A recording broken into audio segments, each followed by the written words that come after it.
What are we doing here? And where are we gonna go? It's like we just woke up one morning, and then it's welcome to the show. Don't ask any questions, just go with the flow. Make as much money as you can, and try your best not to get broke. Copy everything you see on the TV, from the hairstyles to the clothes, and don't think too often, just do exactly as you're told. And if you ever get confused, then just turn towards the alcohol. You'll still hear your thoughts, then just turn up the radio as you learn to live a lifestyle of drugs, sex, and rock and roll.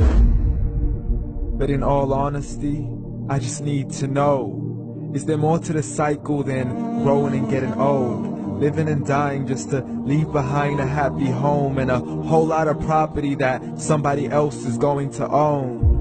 I just really need to know before the casket's closed, 'cause I'm not willing to gamble with my soul, nor am I ready to take any chances. These are just simple life questions, and I'm just searching for some answers. Like, what are we doing here?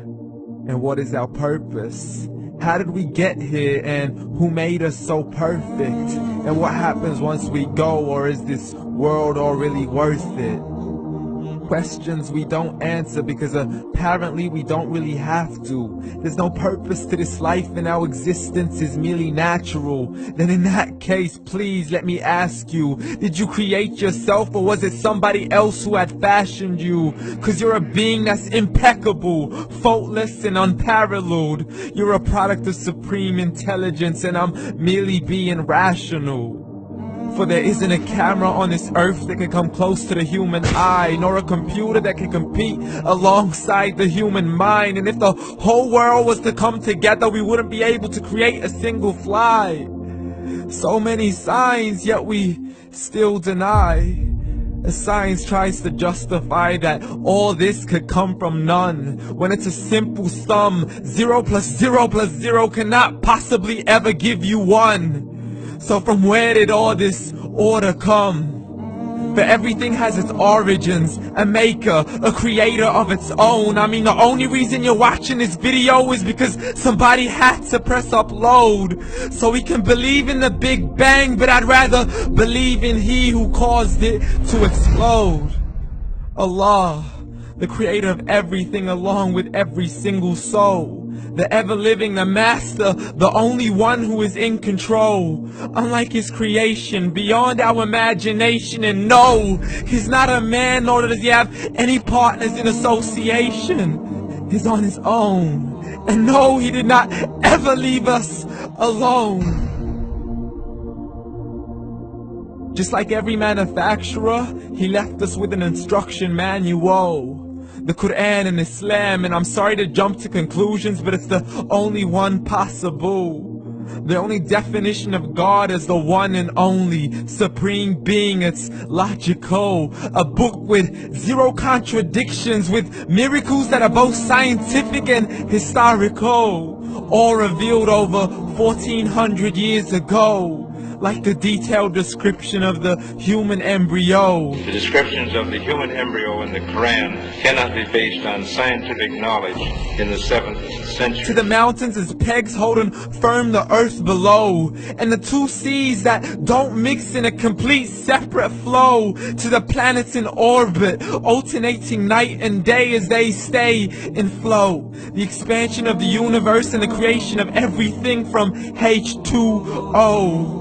To the stories of the past and the preservation of Pharaoh. To identifying the lowest point in the land where Persia defeated Rome. The gushing fluid that created man in the glands between the ribs and the backbone. And not a word has changed, it's still the same. So please explain how all this was known over 1400 years ago.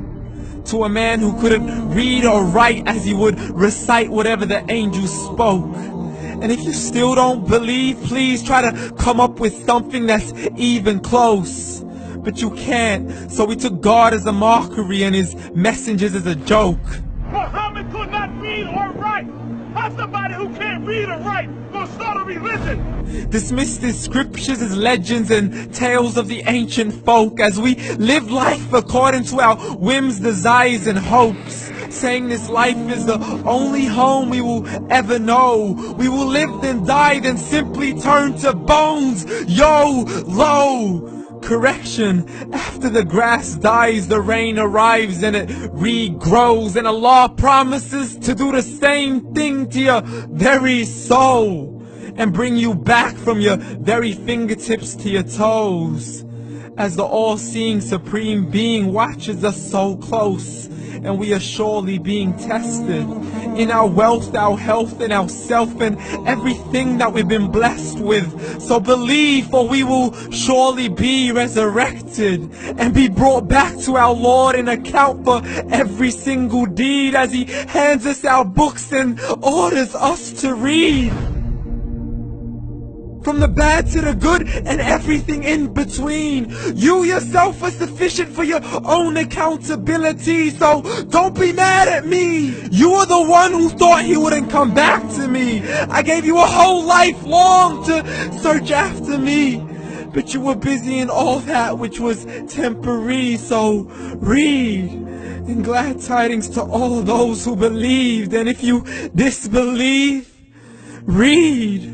And don't let that day be the first day you find out what your life really means. Read.